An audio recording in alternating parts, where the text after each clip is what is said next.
I'm exhausted right now, but I did want to make this video before I went to sleep. I just worked an overnight at work, so I just got home not too long ago. But I wanted to make this video before I went to sleep because I don't want to chicken out. Today is April 1st. It's April Fool's Day for a lot of you. For me, well, it's still April Fool's Day, but it's also my Crohnsiversary, as I like to call it, which is the anniversary of my diagnosis of Crohn's disease. For those of you who don't know what that is, it's a form of irritable bowel disease, or a form of colitis, however you want to refer to it. That affects an estimated 500,000 people in the United States. So it's, that's a big number. Sounds like a big number when you say it, but it's actually not that many people when you consider the entire population of this country.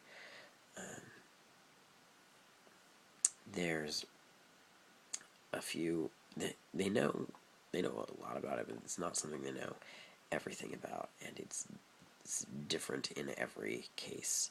Unlike other forms of colitis, like ulcerative colitis, it can only affect like the lower intestines and the colon.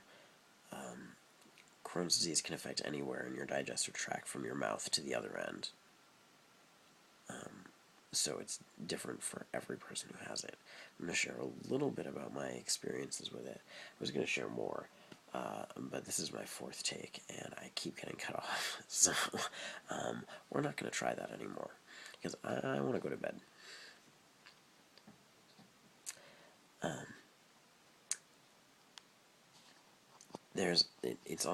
Crohn's disease can affect more than just the digestive system. It can give you arthritis, which I have. There's also apparently a rash you can get, or like can swell up your eyes, things like that. Those things did not happen to me. I was very fortunate in that it only took 2 months of running tests for me to get a diagnosis. It was February and March of tests, and then April 1st, bam, diagnosed. And then I only spent about 2 years going in and out of the hospital for treatment. And that's very lucky. A lot of people never get into remission. I've been in remission for 6 years, almost 7. Yeah, almost 7. I can do math. I was 16 when I flared up, and I was still 16 when I was diagnosed.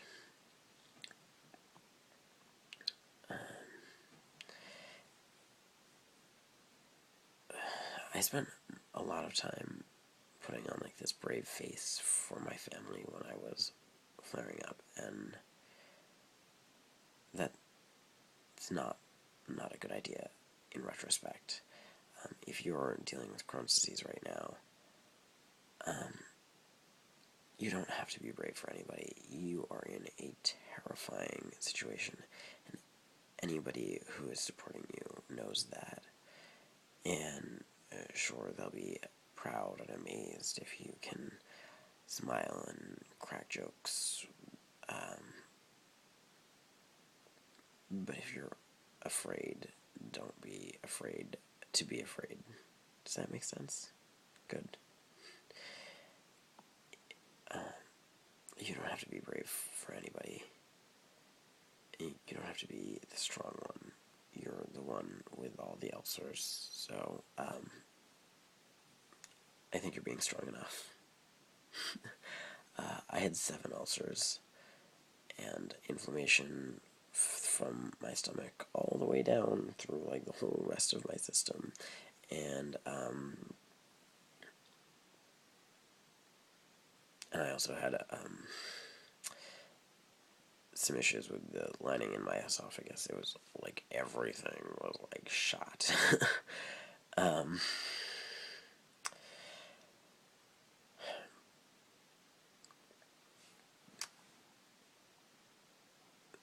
When I first flared up, I was in chemistry in my junior year of high school, And at first I thought it was, in my head that doesn't know anything about these things, it was very clearly appendicitis. I decided. My teacher was giving a pop quiz, and I thought she wasn't going to let me go to the nurse, but I must have looked like I was dying because she asked me what was wrong and asked me if I wanted anybody to accompany me, and I said no, which was stupid. My other advice for anyone who is having issues with Crohn's disease: don't ever go to the nurse's office alone, because, at least for me, the pain especially would like come and go in waves. It would never went away completely, but like you would get these waves where it was more excruciating than anything. I would rather be in labor than some of the agonizing waves that I went through.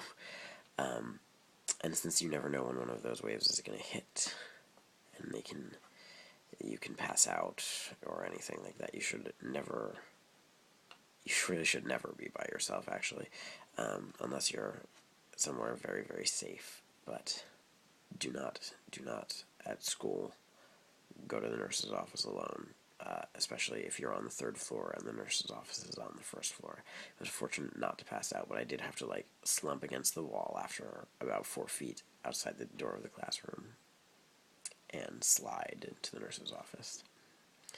So 2 months later, April 1st, there was a doctor's appointment, and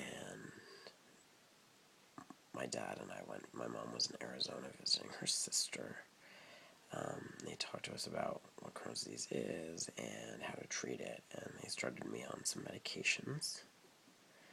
We called Mom later that day, and she was like, I'm going to fly back from Arizona. We told her not to, because what was she going to do, right? Nothing.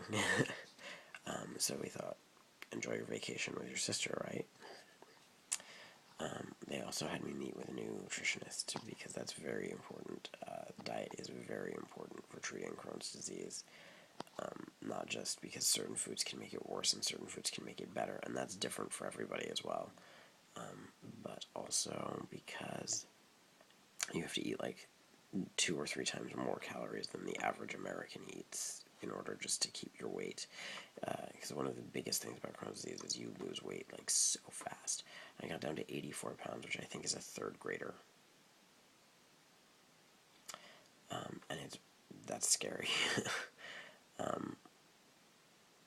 To be like a senior in high school and weigh what a third grader weighs is scary. That was when I thought I was going to die, but I didn't. Very few people actually die from Crohn's disease. That's the bright side. And I think more and more people are getting into remission as they find more treatments. So definitely a bright side. It's not the end of the world if you have it. And you can live a perfectly normal life. I live a very normal life. I just can't eat anything with tomato or pepper in it, because those set off my stomach. That's it. Other than that, I live a perfectly normal life. And I have arthritis. I mentioned that. But that doesn't really impact me too much unless, like, it suddenly snows or suddenly rains. But that happens to lots of people, not a huge deal. I'm very, very fortunate. And today, on my Crohnsiversary, is a good day to remember that. Anyone out there who is dealing with Crohn's disease, or anyone out there who has questions about Crohn's disease, I'm around on the internet. You can always ask me. I'm perfectly happy to talk about my experiences or tell what I know about Crohn's disease, or just offer encouragement, because I know how important that can be. So don't be afraid to come talk to me if you need somebody to talk to. And happy Happy Crohnsiversary to me.